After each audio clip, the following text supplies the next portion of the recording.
मुज़ाकरात तो इमरान खान साहब कहते हैं करने चाहिए, बड़ी अच्छी बात है, लेकिन हुकूमत ये बताए कि उसके बाद इख्तियारात हैं, क्या वो इमरान खान साहब की मुलाकात भी करवा सकते हैं मुज़ाकराती टीम से? तो वो नहीं करवा सकते, उनके पास तो इख्तियारात ही नहीं है। जब उनके पास इख्तियारात नहीं है तो मुज़ाकरात क्या करवाएंगे? इसीलिए इमरान खान साहब कहते हैं जिनके पास इख्तियार है मुज़ाकरात उनसे करो, बात उनसे करो। जैसे डोनाल्ड ट्रंप ने फील्ड मार्शल को बुलाया, उनसे बात की ना, पता था बाकी सारे अर्दली है, इस आदमी के पास इख्तियार है, इसको बुला लो, बात करते हैं इससे। इसी तरह इमरान खान भी यही कहता है कि भाई जिस आदमी के पास इख्तियार है, जिसके पास सारा कंट्रोल है, उसको बुलाओ, बिठाओ, उसके साथ बात करो कि भाई क्या करना है, मुल्क को कैसे आगे लेकर चलना है। बेड़ा गर्क हो गया हर चीज का, और बेड़ा गर्क कैसे हुआ मैं आपको बाद में बताता हूँ, ये लफ्ज आप याद रखिएगा कि बेड़ा गर्क हो गया, मैंने आपसे कहा। आगे आप ये देखें कि तहरीक चलाने के लिए जो आपको ग्राउंड पे चीजें चाहिए होती है वो सारी मुकम्मल है। इस वक्त बदतरीन महंगाई है, खौफनाक बजट हुकूमत ने पेश किया है IMF का दिया हुआ, जिसने लोगों की कमर तोड़ दी है। अमीर आदमी के लिए आसानियां पैदा की जा रही हैं, गरीब आदमी जिनकी तादाद बहुत ज्यादा है उनके लिए मुश्किलात पैदा की जा रही हैं।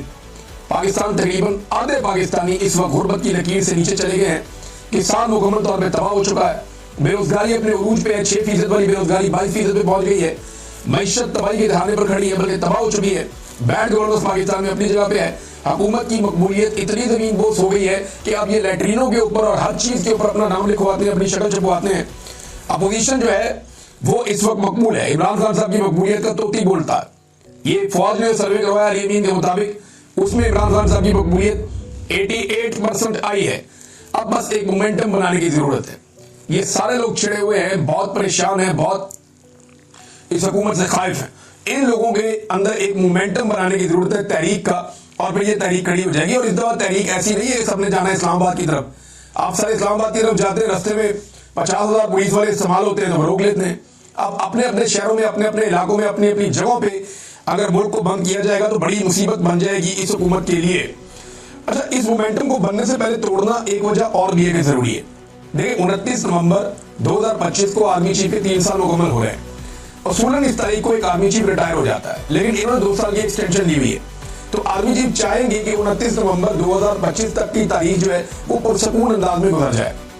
इस डेट से पहले मुल्क में कोई एहतजाजी तहरीक या कोई ऐसी अनइवन चीजें ना हो जिनकी वजह से ये मामला छिड़ जाए। लिहाजा वो ये चाहेंगे बिल्कुल पुरसकून अंदाज में 29 नवंबर 2025 का दिन गुजर जाए, और उसके बाद वो 2 साल के लिए दोबारा उनकी एक्सटेंशन हो जाएगी।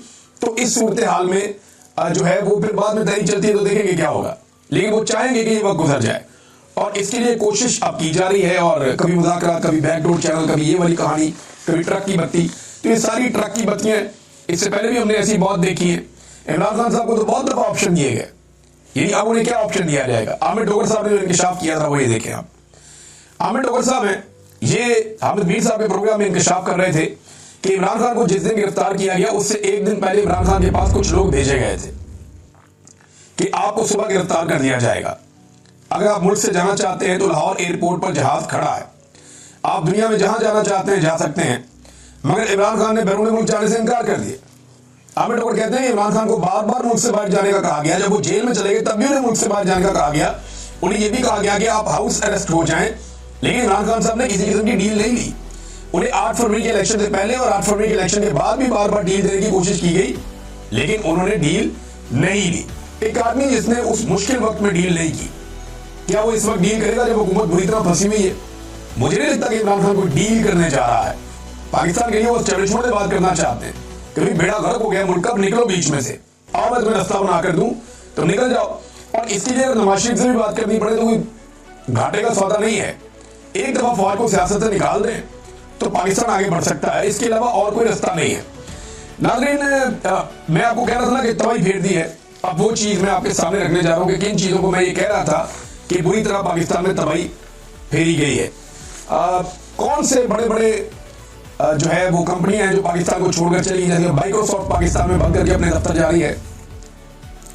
25 साल से वो यहाँ काम कर रहे थे, अब वो छोड़कर पाकिस्तान को जा रहे हैं। तो ये तो पाकिस्तान के लिए एक बड़ा नेगेटिव है, बहुत बड़ी तादाद में लोग बेरोजगार हो जाएंगे। इसमें रिजवान गलदरी साहब ने बड़ा अच्छा काम किया, उन्होंने एक रिपोर्ट तैयार की है, उसमें चंद उन बड़ी कंपनियों के नाम बताए हैं जो पाकिस्तान से अपना कारोबार बंद करके चले गए। शेल कंपनी अपने 77.42% जो शेयर है वो बेचकर जून 2023 में चली गई। पार्को पेट्रोलियम कंपनी अपने 50% शेयर बेचकर पाकिस्तान से चली गई। 2023 दिसंबर में टेलीनॉर पाकिस्तान भी बंद हो गया, चला गया पाकिस्तान से। उबर कंपनी यानी वो किसी और को बेचकर चले गए। उबर कंपनी वो भी बंद हो गई, और उनकी एक और कंपनी है क्रीम, वो भी बंद होने का उन्होंने ऐलान कर दिया, वो भी बंद हो जाएगी।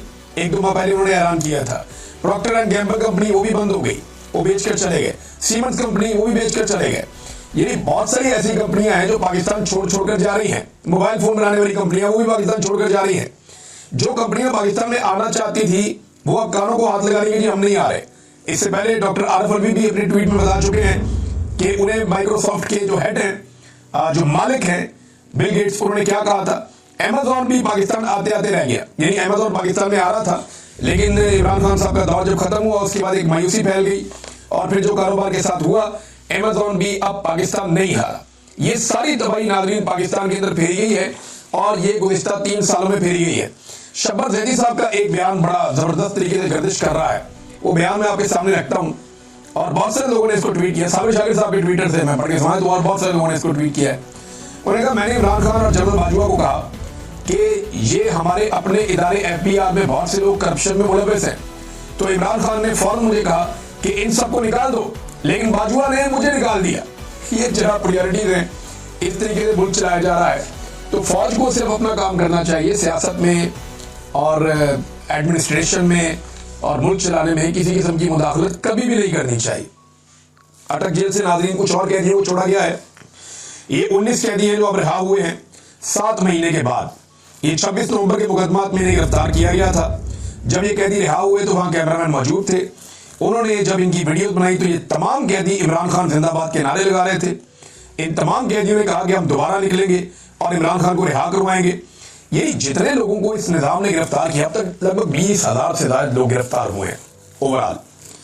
ये जो 20,000 से ज्यादा लोग गिरफ्तार हुए ना पाकिस्तान तहरीके इंसाफ के, अब इनके ऊपर तो मोहर लग गई है कि ये पक्के वर्कर हैं पाकिस्तान तहरीके इंसाफ के, ये अपनी पार्टी छोड़कर अब कहीं नहीं जाते। यानी इन लोगों ने कुर्बानी दे दी है ना। सियासी वर्कर जब गिरफ्तार हो जाता है ना, तो उससे पहले उसकी अपनी पार्टी के साथ मंगनी हुई होती है, लेकिन जैसे वो गिरफ्तार होता है उसकी अपनी पार्टी के साथ उसका निकाह हो जाता है, और फिर ये निकाह नहीं टूटता। ये पीपल्स पार्टी के साथ भी हमने होते देखा, जमात इस्लामी के साथ भी होते देखा, ये हमने PMLN के साथ भी होते देखा। लेकिन जितने बड़े पैमाने पर गिरफ्तारियां इनकी हो गई हैं पाकिस्तान तहरीके इंसाफ की, भाई इतनी बड़ी गिरफ्तारियां तो हमने सुनी नहीं थी। और पंजाब के अंदर इस पैमाने पर ये तो सवाल ही पैदा नहीं होता। तो बड़ी इन्होंने डिक्टेटर ने इतनी तबाही नहीं फेरी जितनी इनके खिलाफ तबाही फेरी है मौजूदा रजीम की तरफ से। मिलिट्री एस्टेब्लिशमेंट ने और मौजूदा हुकूमत ने मिलकर जो पाकिस्तान तहरीके इंसाफ के साथ जुल्म, जबर और फस्तागियत किया, ये लोग पूरी ताकत से खड़े हो गए। वो सरम जावेद खान वो रिहा होते ही उन्होंने डायरेक्टली फिर अटैक किया हुकूमत के ऊपर। यानी रिहा होते ही एग्जैक्टली वही जुमले, वही बातें, वही मोमेंटम था उनका बात करने का जो उनका गिरफ्तार होते वक्त था। अब एक लड़की है सरम जावेद खान और एक बड़ी उम्र की खातून है मरियम नवाज शरीफ। अब मरियम नवाज जो है, आपको गौर करें ना, पीछे जाए आप, जरा सी तकलीफ आती थी तो 4-4 महीने 3-3 महीने उनका ट्विटर ही बंद हो जाता था। 4-4 3-3 महीने मरियम नवाज का कोई स्टेटमेंट ही नहीं आता था।